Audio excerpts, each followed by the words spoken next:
Hitler trusted him more than any other spy. His reports shaped Nazi strategy. His warnings guided German defenses. But what Hitler never realized was that this man was lying to him. Codename Garbo was a double agent working for the Allies. And with nothing more than imagination, deception, and courage, he convinced the Führer to guard the wrong coast, changing the course of D-Day and the entire war. July 1944. In the midst of the war's chaos, Adolf Hitler made a move that still shocks historians to this day. He personally authorized the awarding of the Iron Cross, one of Nazi Germany's highest honors, to a man he believed was his most valuable intelligence asset in Britain. To the Führer, this spy was a hero, an insider feeding Berlin priceless secrets about Allied strategy. But here's the bitter irony. That loyal agent wasn't loyal at all. His name was Juan Pujol García, codename Garbo, and he was secretly working for the Allies. Every piece of intelligence he sent was designed to mislead, to twist, and to deceive. And the stakes? Nothing less than the largest invasion in human history. As the Allies prepared to storm the beaches of Normandy, deception was their shield. Pujol's carefully crafted web of lies convinced Hitler that Normandy was just a distraction. The real invasion, he insisted, was coming at Pas-de-Calais. And Hitler believed him. The result of that belief? Elite German armored divisions, the kind that could have driven the Allies back into the sea, were kept hundreds of miles away, waiting for an invasion that never came. Normandy held. The Allies broke through. Thousands of lives were spared because one man's imagination was stronger than Hitler's military machine. Think about that for a moment. A Spaniard with no formal training, once rejected by British intelligence, managed to manipulate the most feared regime in history. He won Hitler's trust so completely that the dictator decorated him, all while he quietly served the Allied cause. This isn't just a spy story. It's a story of irony, of cunning, and of a single man who played both sides so convincingly that he changed the outcome of the war. The Iron Cross pinned on Garbo's chest wasn't a symbol of loyalty to the Reich. It was proof that Hitler himself had been deceived by the greatest double agent of World War II. By early 1944, the Allies stood at a crossroads. For nearly 5 years, Europe had been under Hitler's boot. France was occupied. Germany's Atlantic Wall stretched from Norway to Spain, fortified with bunkers, artillery, and miles of barbed wire. The Allies knew liberation required an invasion on a scale the world had never seen before. But there was a problem. The Germans knew it too.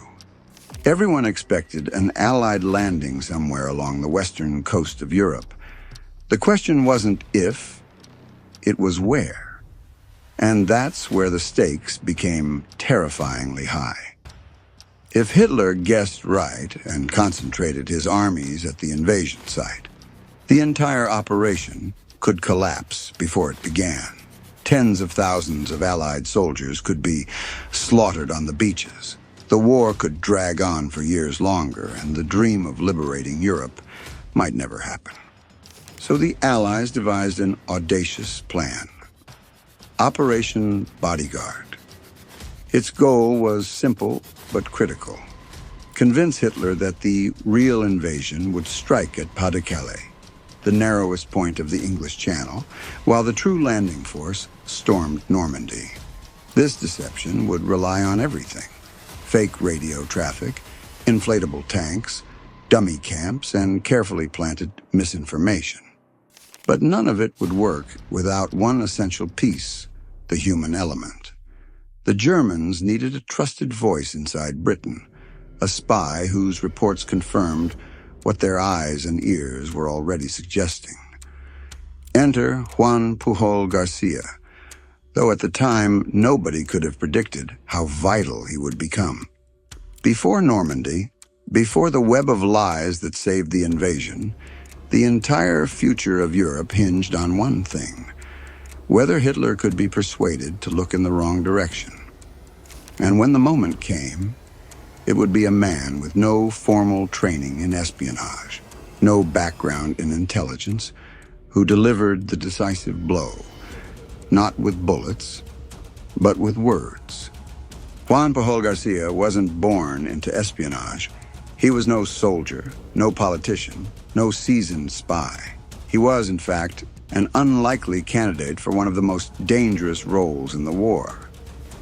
Born in Barcelona in 1912, Pujol lived through the Spanish Civil War, a conflict that left his country scarred and polarized. Through it all, he developed one unshakable conviction: he despised fascism. He saw it as a poison spreading across Europe, threatening everything decent and human. By the time Hitler's armies marched across the continent, Pujol had made a vow to himself. He would do anything to fight against the Nazi regime. But how could an ordinary man from Spain fight back? Pujol's answer was bold, almost absurd. He would become a spy. With no training, no contacts, and no resources, he approached British intelligence, offering his services. And they turned him down flat. They had no use for a civilian with no experience. But Pujol wasn't the type to quit. If Britain wouldn't hire him, he would take matters into his own hands. He approached Nazi intelligence instead, pretending to be a devoted supporter of Hitler's cause. With charm, audacity, and a little bit of luck, he convinced them he was a valuable recruit. And incredibly, they bought it. The Germans gave him the codename Arabelle and tasked him with reporting from inside Britain. The irony? At this point, Pujol had never even set foot in Britain. His first reports came not from top-secret meetings or classified documents, but from tourist guidebooks, magazines, and newspapers.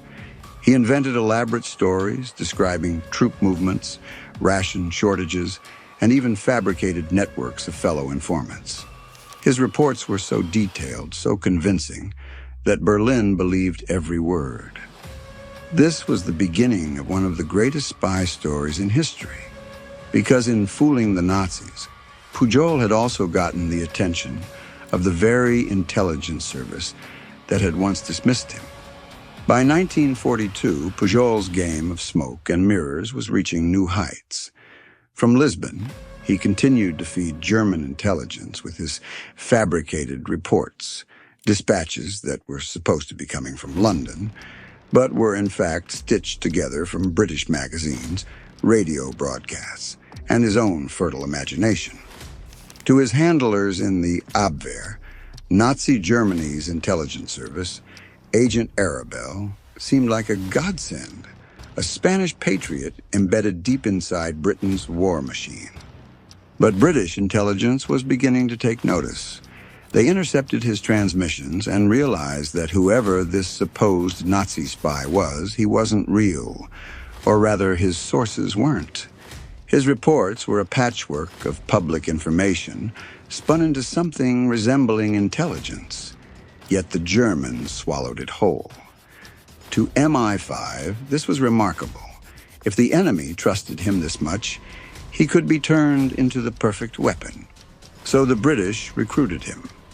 They brought Pujol to London, paired him with an MI5 handler named Tommy Harris, and gave him a new code name, Garbo, after the actress Greta Garbo, because his performances were that convincing. Together, Garbo and Harris began weaving a spider's web of lies, a fictional spy network unlike anything seen before. Garbo created 27 imaginary sub-agents, each with a full biography. There were businessmen, soldiers, and fanatics, all supposedly scattered across Britain. Each had a voice, a purpose, and specific intelligence to feed back to Berlin. Reports were carefully written with a blend of truth and fiction, enough accuracy to seem real, but enough deception to lead the Germans astray. What began as one man's personal vendetta against fascism had now become a central pillar of Allied strategy. The Germans believed Garbo so completely that they stopped sending new spies into Britain, convinced that his network already had it covered. And as the war escalated, his value to both sides grew. The stage was set for Garbo to play the most critical role of his life, misdirecting Hitler himself on the eve of D-Day. Inside a nondescript London flat, Juan Pujol García, codename Garbo, sat with his MI5 handler, Tommy Harris, and began constructing what would become the most elaborate web of deception in espionage history. It started small. A few fictional informants, supposedly scattered across Britain, but soon Garbo was managing an entire army of ghosts. There were 27 agents in his network. Each had a name, a background, even quirks that made them seem real. One was a nationalistic fanatic who despised Britain but supplied information for profit. Another was a businessman who claimed to have access to military shipments. Some were stationed near critical ports and airfields, supposedly watching Allied troop movements. Others infiltrated government offices, passing along gossip disguised as classified reports. Every detail was meticulously crafted by Garbo and Harris, written in a style that blended fact with carefully planted fiction. And the brilliance? Each sub-agent's intelligence corroborated the others. It created the illusion of a vast, interconnected spy network feeding Berlin a steady stream of information. The Nazis were so convinced by the detail that they began paying salaries to these non-existent informants. Berlin literally sent money to people who didn't exist, funneled through Garbo as their supposed handler. The deception became so airtight that German intelligence stopped trying to recruit new spies in Britain. Why bother? They already had Garbo's sprawling network covering everything from troop morale to convoy movements. To Berlin, Arabelle, Garbo's code name to them, was their golden goose. To London, he was their secret weapon. This phantom army didn't just confuse German intelligence, it locked their focus. Garbo's reports became a compass that pointed Germany exactly where the Allies wanted them to look. And as 1944 approached, that compass would be aimed straight at Pas-de-Calais. By 1943, Allied planners faced a monumental challenge: how to disguise the true landing site for the invasion of Europe. They knew the Germans expected an attack across the English Channel. But Normandy, though less fortified, lacked the natural appeal of Calais, the narrowest stretch of water between England and France. To Hitler, Calais was the obvious choice.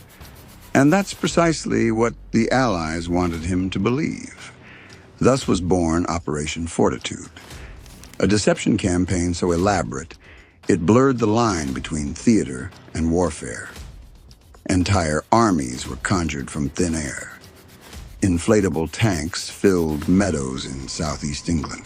Wooden planes sat on airfields, waiting for German reconnaissance to snap pictures. Radio operators sent endless streams of fake transmissions, creating the chatter of battalions that didn't exist.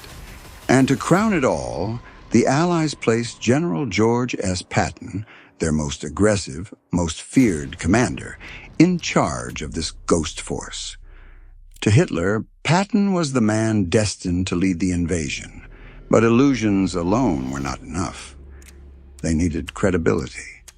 They needed confirmation from a trusted source. And that's where Garbo came in. His fictitious agents began reporting troop concentrations in Kent and Dover, movements of equipment, and the inevitable buildup toward Calais. Every false report supported the story of Patton's first U.S. Army group waiting to cross the Channel. The brilliance of Fortitude was in its layering. German scouts saw dummy tanks. German codebreakers intercepted fake transmissions. And then Garbo's agents wrote in, corroborating everything.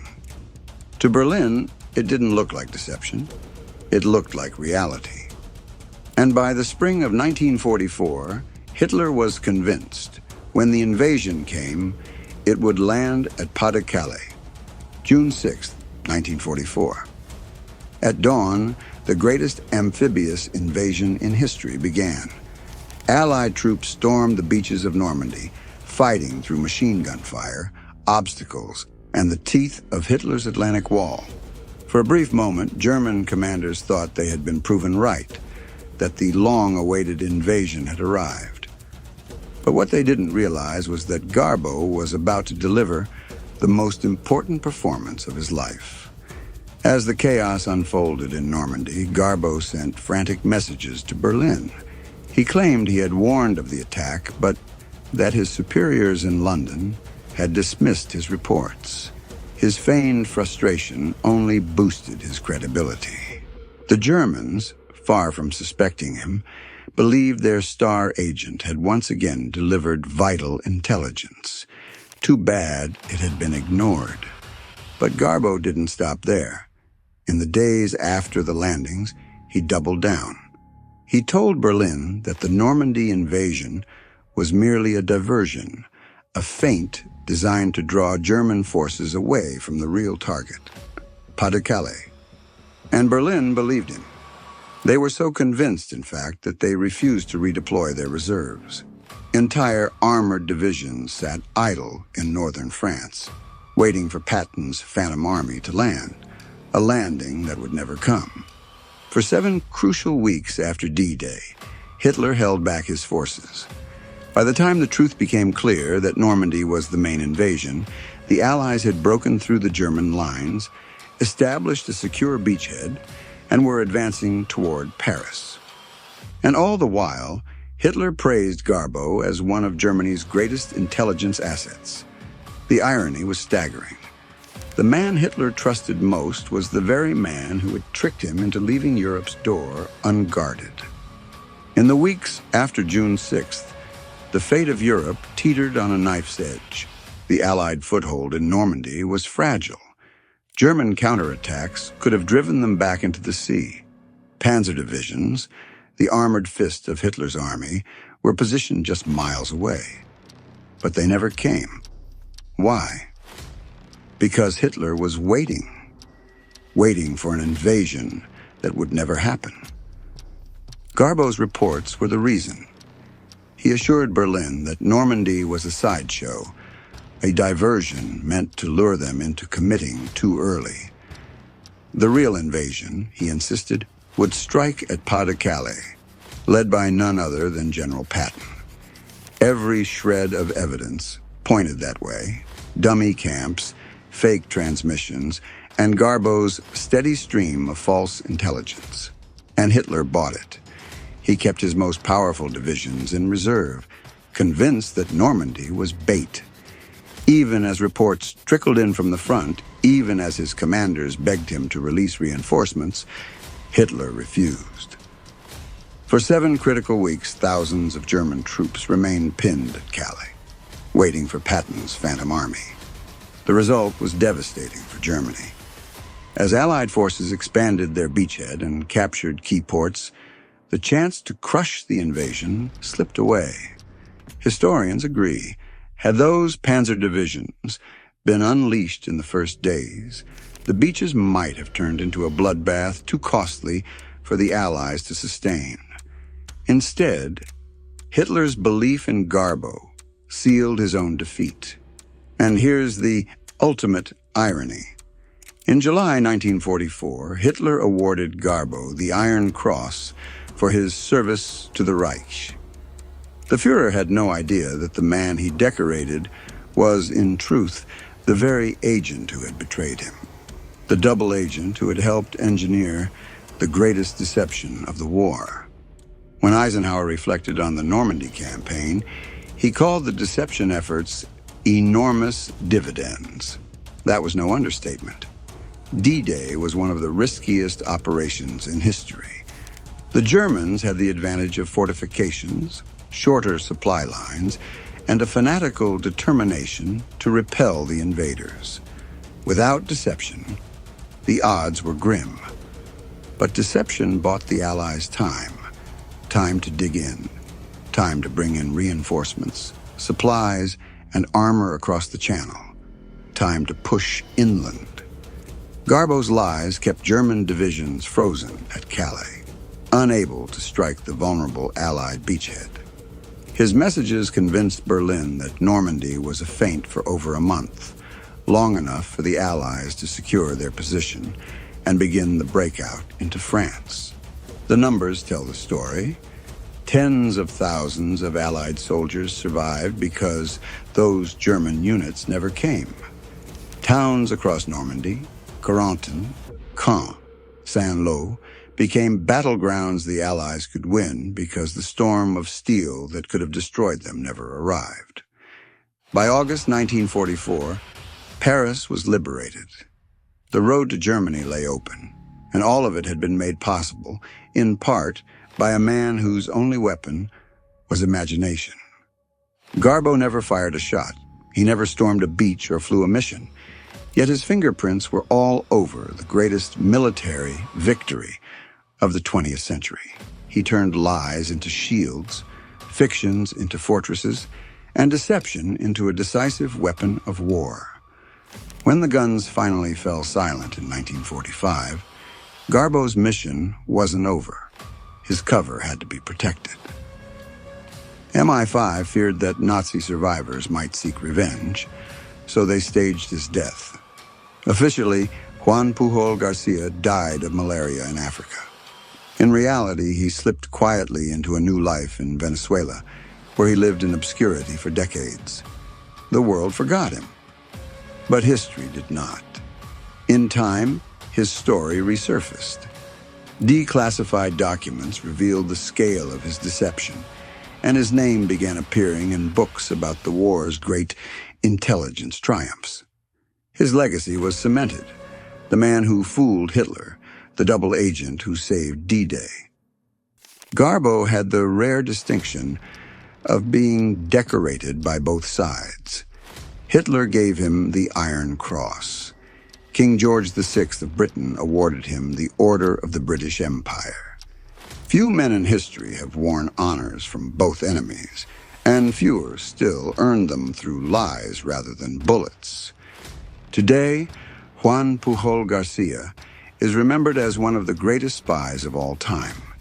Not because he killed or destroyed, but because he created illusions so convincing that even the most paranoid dictator in history believed them. His web of lies saved thousands of lives and helped shape the outcome of World War II.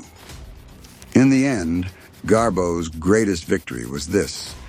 While armies clashed in blood and steel, he proved that imagination and a courage could tip the balance of history.